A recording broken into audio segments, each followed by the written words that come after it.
আমার এক গ্লাস পানি খাওয়াইবেন স্যার, আমি রোজা। চুরি করে ধরা খাইছো, তুমি রোজা? এই মেয়ে ফাইজলামি করো। চোর হইলেও আমি রোজা। একটু পরে আজান দিব, পানি দিবেন স্যার, ইফতারি করুন। ঠিক আছে, থাকো। আসো, ইফতার করবে।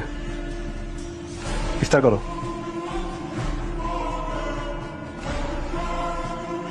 খাও, সবগুলো খাও।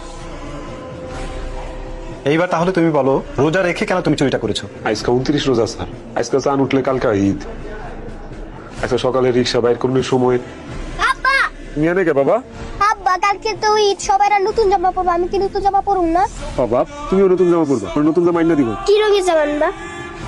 রোজই বাড়িওয়ালা আইতাছে, 2 মাসের ভাড়া জমে গেছে। আরেকবার আইলে কয়া দিও যে রোজা রেখা ঠিক মতো ভাড়া মারতে পারিনি, ঈদে ভাড়া মাইরা সব টাকা পয়সা দিয়া দিবি। হ্যাঁ, তো ঘর ছাইরা দিতে কইছে। কাকিকা নাকি 29টা রোজা হইব এবার। 29 টাকা 30 টাকা আমগুর কি ঈদ হইলেই আমগুর পরিবার আবার ঈদ। ঈদের দিনেও কি পোলাটা না খায় থাকবো? ঘরে তো চাউলও নাই, চাউল আনলে পরে রান্ধু। কালকের জন্য সেমাই মাংস না আনতে পারলেও ডিম আনার চেষ্টা করেন। স্যার টাকাটা দিয়া যান। কে টাকা? এই লোকের টাকা। আচ্ছা স্যার, একটা কথা কইবেন, আমরা কি এই সমাজের মানুষ না? আমগুলোকে মানুষ এমন করে কে? আজকে সারাদিন রোজা রাখা 85 টাকা খ্যাপ করছি, গ্যারেজের জমাই দিতে হবে 120 টাকা। নিজের পেটের খিদা, ঘরে চাউল নাই, রিক্সা দিয়ে রাস্তা দিয়ে যাইতেছিলাম, হঠাৎ করে দিয়ে ফুটপাতে সুন্দর সুন্দর জামা বিক্রি করতেছে। ভাইজান এটা কত রাখবেন? ভাই এটা 250 টাকা। ভাইজান আমার কাছে 250 টাকা নাই, 84 টাকা আছে, দিবেন? না ভাই, 1 টাকা কম হবে না, একদম।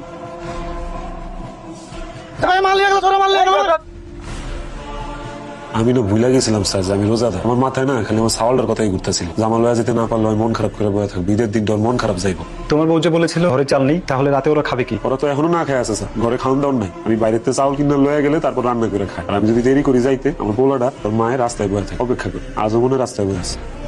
আব্বা করো নেই বাবা, খিদা লাগছে। একটু পরে আয় পড়বো। আম্মা আমার খিদা লাগছে, আমি আর থাকতে পারতাছি না। আর একটু কষ্ট কর বাবা, তোর বাপে চাউল লয়ে আইলি আমি রান্না বসাই দিই। রিক্সা কোথাও খুঁজে পেলাম না, খুঁজ নিয়ে দেখলাম রিক্সা চুরি নিয়ে গেছে। স্যার আমার রিক্সা হারাই গেলে মা আজ আমার মেরে লেবো স্যার, আমি কি করবো স্যার? তোমার সাথে করে আরো কয়েকজনকে নিয়ে যাও, আজকে রাতের মধ্যে আমার রিক্সাটা চাই। আমি তোমার রিক্সা যে কোনো ভাবেই হোক খুঁজে বের করবো। স্যার রিক্সা পাওয়া গেছে স্যার। ধরা পড়ছে? হ্যাঁ স্যার, চোর রিক্সা থানায় নিয়ে চলে আসো, ঠিক আছে? হক ভাই, ওকে তো কোনো দোষ নাই, ওকে ধরে আনছেন কেন? ওকে ছাইরা দেন। আমার রিক্সার ক্ষতিপূরণ দিতে কও, হেড বড় করে লইয়া যাক। একটু দয়া করেন। চোরের পরিবারের লেগে কোনো দয়া নেই। আব্বা তুমি আইছো? গ্যারেজের মালিককে? আমি গ্যারেজের মাল। আপনি ওদের ধরে নিয়েছেন কেন? কি ব্যাপার, কথার উত্তর কোথায়? ও তো চুরি করে ধরা খায় থানায় গেছে, আর আমিও আমার রিক্সা খুঁজে পাইতেছি না। রিক্সা পাওয়া গেছে, ওদের নিয়ে বাসায় যাও। আর যদি কখনো দেখি, আপনার খবর আছে।